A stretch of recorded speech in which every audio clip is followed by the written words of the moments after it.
One of my favorite recipes from my new cookbook, Everyday Thermo Cooking, is my lazy breakfast loaf. But when you think about bread, you might think about it as everyday eating, but you certainly don't think about it as everyday cooking.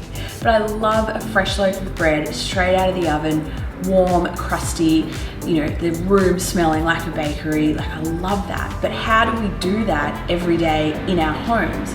Make it simple, make it easy. And that's what I've done with this bread recipe.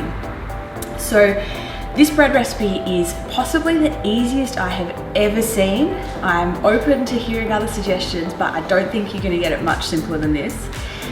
It's a no-handle dough. So never in this entire process will you be touching the dough, which I think really takes a lot of the anxiety out for people, because you don't have to knead it, you don't have to shape it.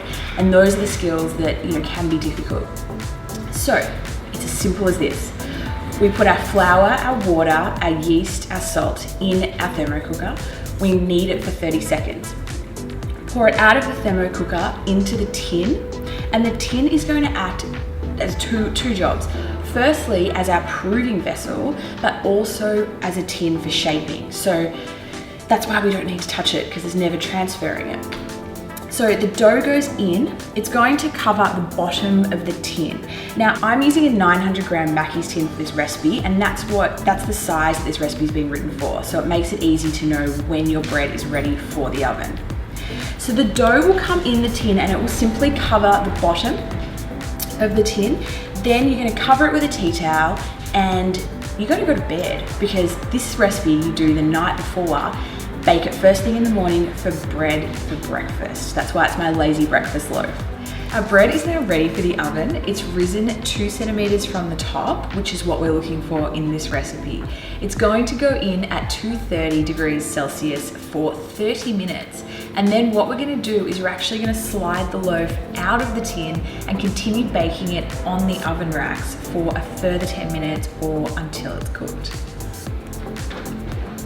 My bread is out of the oven. I know that it's finished cooking and that it's ready, because when I tap it, it sounds hollow.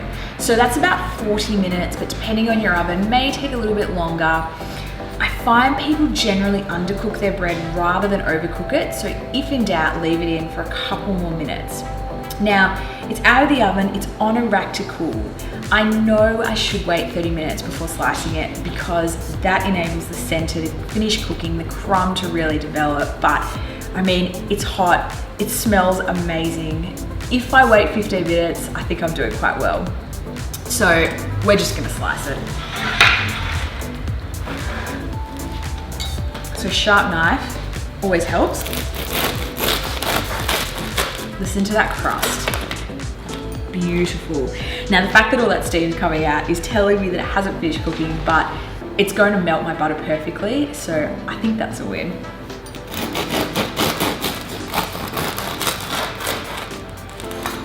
There you have it. I really hope you love my lazy breakfast loaf. It's from my latest cookbook, which you can find out more information on my website. The links are below.